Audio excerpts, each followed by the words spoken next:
Let's take a look at Project 3, Part 3 for Algebra 2b. The dragon family lives 165 miles away from the castle and it takes them 3 hours to fly there. What is their average rate of change for the trip? Alright, so there's more than one way to kind of look at this problem, but notice that we've got a distance, a time, and then we're being asked about rate. So one equation that you've seen many times is distance equals rate times time. So one way to think about this is that we could fill in each piece and then solve this equation. So here's what I mean. They live 165 miles away, so that's our distance. Rate is what we're solving for, right? Average rate of change. And then time we know to be 3 hours. So we could solve for rate and we could say, all right, well, rate then must be equal to, if I divide both sides of my equation by 3, rate is equal to 165 over 3, and you would simplify this to an integer answer. All right, that's one way of looking at this problem. You could also think about this as looking for again, since we're looking for rate of change, well, what's the change in our distance? What's the change in our time? So starting from, if we think of, if we make a little graph here, and we say, all right, well, what if time is represented on our x-axis, time going this way, 1 hour, 2 hour, 3 hours, 4 hours, etc. And then we think of distance as our x-axis, and maybe this is 50 miles, 100 miles, 150, and 200 miles.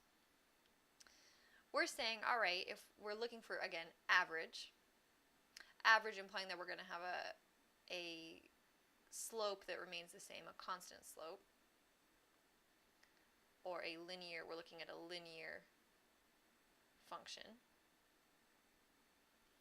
We could have also said, okay, well, we know that after 165 miles, so somewhere in here, and after some time, and we don't know the time, so in fact, let me just kind of scribble that out because I didn't help.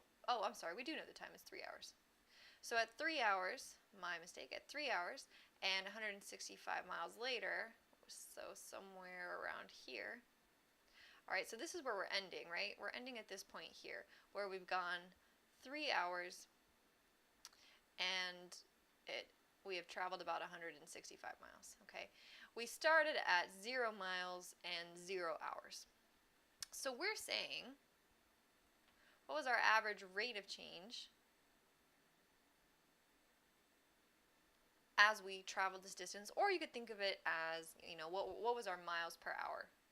How many per unit, per 1 hour, how far did we travel? All right, so that's, again, different ways of thinking about this. You could also think of it as our change in y, distance, divided by our change in time, x. All right, you could also think of it as y2 minus y1 over x2 minus x1, right? Y2, this being x2, y2, this being x1, y1. So y2 would have been 165, y1 would have been 0, so 165 minus 0 is 165. x2 would have been 3, because we traveled 3 hours. x1 would have been 0, so 3 minus 0 being 3. So once again, we kind of arrive at that same equation. All right, so let me put that back. There we go. So again, a couple different ways of thinking about this. You probably could have solved for this had you not known the average rate of change, right? And again, this is telling us average speed. Obviously, the car could not have just, or excuse me, the dragons could not have just taken off immediately at a particular speed and then maintained that speed, right? There must have been some acceleration, some deceleration as they went.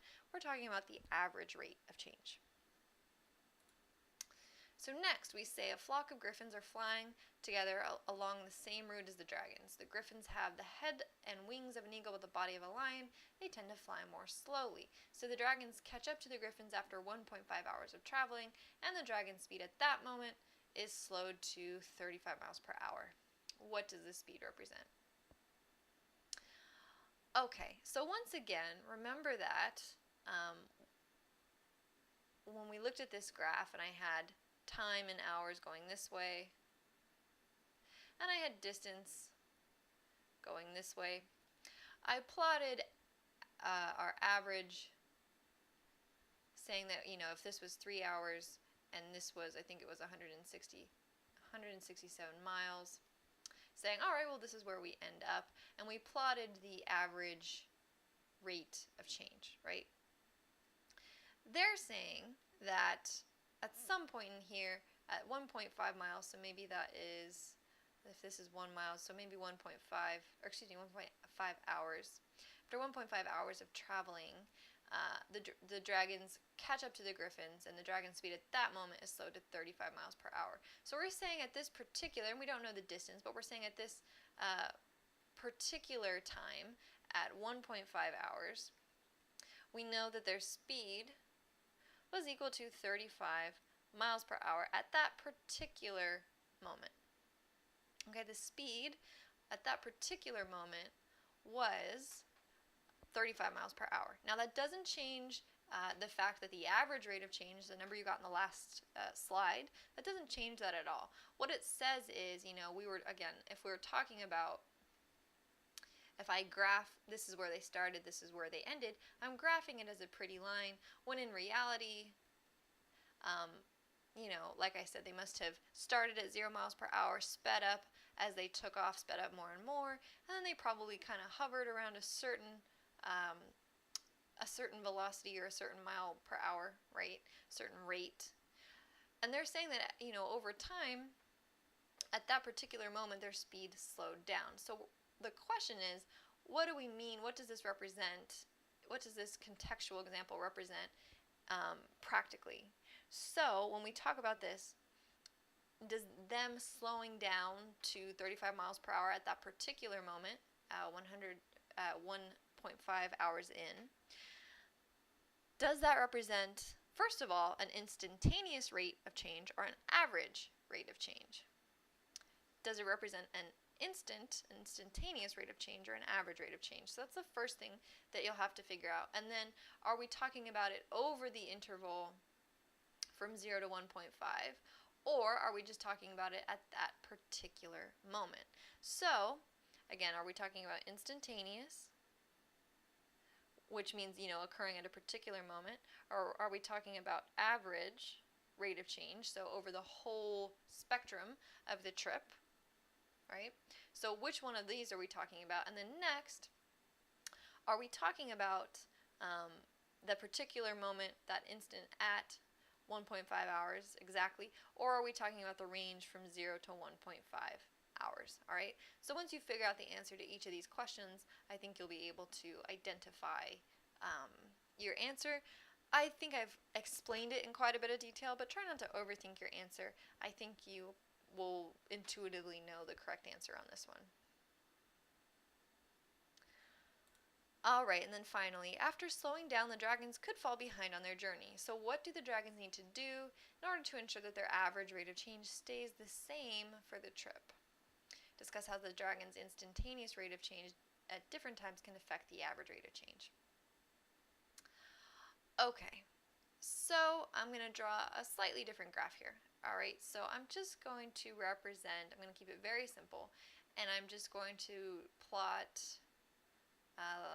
time, and I'm going to plot rate in miles per hour. Okay, so notice that in the past two slides I was plotting distance over here, so just note that I'm plotting a different value, so this is going to look different. So let's just make up a number. Let's say that their average rate of change was 100 miles per hour. Okay, so I'm going to plot this line, and I'm going to say this is the average rate of change. Now again, the reason that you're seeing this line is a horizontal line is because I'm plotting rate itself, okay? I'm plotting rate. So it makes sense that the y value, if the average is 100, then the y value is going to just be 100 for every single point on this line because this line represents the average, okay? In reality, the dragon's speed must have started at 0 and they must have sped up to it, right? Now again, 100 I'm just using, it's a number I made up. It's not the right answer. It's not their actual average rate of change. So, imagine that the dragon started at 0 miles per hour and then this line, in fact, let me pick a different color. I'm going to choose this blue color and it's going to represent their actual rate of change, okay? So this is the average. This is going to be their point-by-point rate of change. So let's say they started at 0 miles per hour, they speed up quickly, and then they are hovering around here. Maybe they dip down, they slow down, right? So in reality, we know that an average, there are probably some values that fell above average, values that fell below the average. And here's what I mean by that. If I'm talking about, for example, let's just look over here. We use like test exams a lot as examples. So let's say the class average on a test was 80%. Well, if the class average was 80%, if I look at the individual scores, there's probably someone who got 100, there's probably someone who got a 68, a 72, a 93, an 85, a 75, right, so on and so forth. So again, my point being that while the average is just one particular number, the actual numbers are probably falling all over the place above and below that average. And that's what I'm trying to show you here. So while this yellow line, again, is just representing that average rate of change, and that's why it's staying constant, in reality, their speed must have gone below that average, right? Because they must have started off at 0 miles per hour and then had to increase. So in reality, they must have started below that average, and then at some point they must have gone above that average and probably dipped back and back and forth.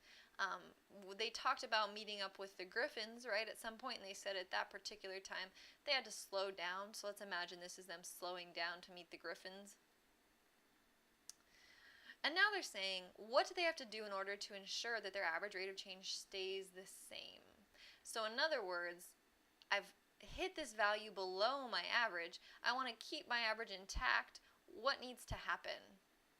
Okay, so like if I was a runner running a mile, and I know that a mile usually takes me 7 minutes, but I stopped to tie my shoe, I'm going to be a little bit behind, right? So what am I going to have to do?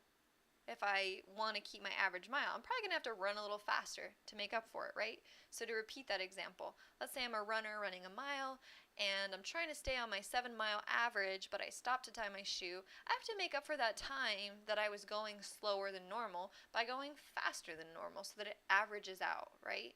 So think about that in this context. If the dragons had to slow down to meet up with the griffins, what will they have to do after that in order to ensure that their average rate of change stays the same? And also include, so you address that, but then it says discuss how the dragon's instantaneous rate of change at different times can affect their average rate. So much like, you can think of these as, looking at these particular test scores, how can, if somebody got, let's say somebody was absent, so they got a 0 on the test. Let's say 5 people were absent, so they were all given 0s on the test. How would something like that affect the class average? Okay, or what if a whole bunch of people studied really hard and they all got 100 on the test? How would all of these hundreds affect the class average? And it's the same thing here. How are all these particular rates over time, if we look at a very specific one, how can these different instantaneous rates of change at different times affect the overall average? All right.